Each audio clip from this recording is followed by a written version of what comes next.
Hello everyone, this is Marcel here. I wanted to share a story with you. So when you were a kid, did you ever go and build a clubhouse or a fort? I know I did probably dozens of times through my childhood.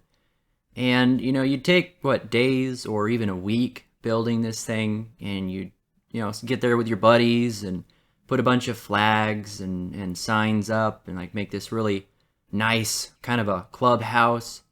Meanwhile, the girl next door or your little sister would talk crap about it, say that it's stupid and it's dumb and that you should stop and it looks messy. Pretty much anything she could say to beat you down while you were doing it. And after it got done and she saw you and your friends having all kinds of fun with it, she would try and crash it, go up there and, bring her little girlfriends up there and try and, play dolls and rearrange it, change it. And you'd get mad and you'd kick her out, stop her, and she would run to mom and say, "Mom, Marcel's not letting me play." And mom would come and basically force you to let her play. And then you'd come back the next day and it would be painted pink and there'd be curtains in it and it'd have flowers all over it. And they'd be playing their dolls in it and you wouldn't be able to use that anymore. Well, gentlemen, it has been years, we're adults now, and absolutely nothing has changed. Now there is a movement of women that are doing, I guess it's WGTOW, which I can't see as anything else but a copy of what we're doing.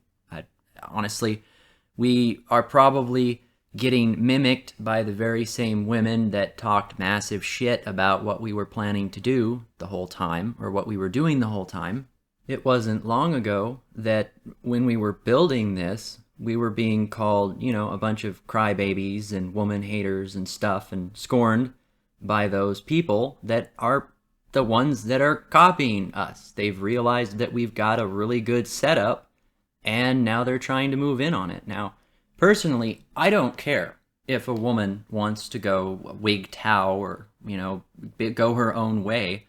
That's perfectly fine. It has absolutely no effect in of itself on what we do or how we run our movement. But I see two main problems with the direction where this is going. And the first of which is just because a woman takes on some of the same concepts or goals does not mean that she's actually going to be an ally. She is still potentially part of the problem. I think that it's a trick. I think that it's a way to get us back into the dating pool, to get in on our good graces. Then there's a second part of this, where if women are going WGTOW, that it's going to incentivize blue pill men to put on a MGTOW front in order to win over these women that are out of their dating pool. It's going to make things really complicated. Fundamentally, going MGTOW is deciding to take control of your life, of your emotions, not letting society or other people tell you how to live or who to be. And I would encourage anyone to make those decisions. So when I say we are MGTOW, and I say it with pride, it's because we need to own our movement. We need to own our clubhouse. And be sure that when someone is attempting to corrupt what it stands for, or turn it into something that it's not, that we call them out on it. There can't be any of this no true Scotsman fallacy crap going on with MGTOW. First they tried to shame us and guilt trip us, then they tried to join us, and soon they're going to try to break us down from the inside out by having people that don't actually represent us come in, give us a bad name, break down our fundamentals from the inside out. So, I don't mean to be a conspiracy theorist, and I'll be taking off my tinfoil hat now. It's just important that we don't let people gaslight us, that we remember why we came here, why we are where we are today. When you see women start to jump on board with something like this, though, when you see them try and move in on it, that's a sign that what we're doing is right. That's a sign that we're truly succeeding. And that's when you really need to protect what you've built. This is the time when we run the greatest risk of losing it. Sandman spoke about this first and got me thinking. I'll put a link to his video where he talks about it, some of the women that have contacted him and spoke with him recently, in the description below. Tell me what you think. Am I on the right track with this? Is this even an issue? Is it one of those things that the more we talk about it, the more real it becomes and we kind of give it power, so we're best off just ignoring it? I want your thoughts. Comment down below. And if you want to hear more, like and subscribe.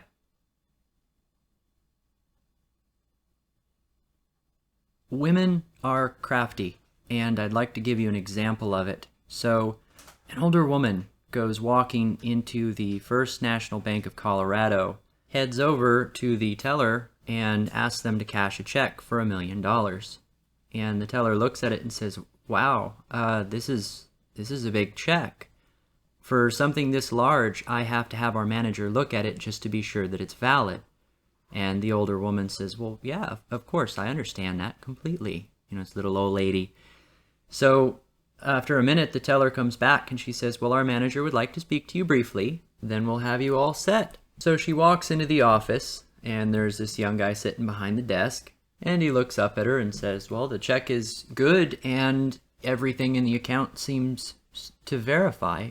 Can I ask you a question? And feel free not to answer. How is it you came across a check for $1 million? And this little old woman looks at him and says, well, I make bets.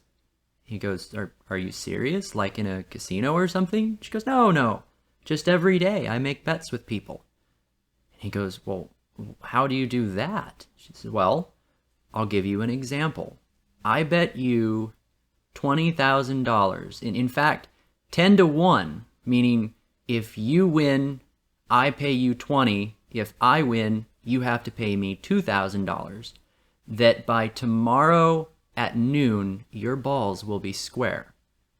And he looks at her and says, are you serious? And she goes, yeah, we'll shake on it. He thinks about it for a minute, and 10 to 1, he really doesn't have much to lose. So he agrees. And that night, he wakes up every few hours, checks himself, makes sure nothing's changed. And, he gets more and more nervous as the morning gets closer and goes into work the next day. And, the clock is ticking and he's sweating. But, sure enough, his balls aren't square. Nothing's changed.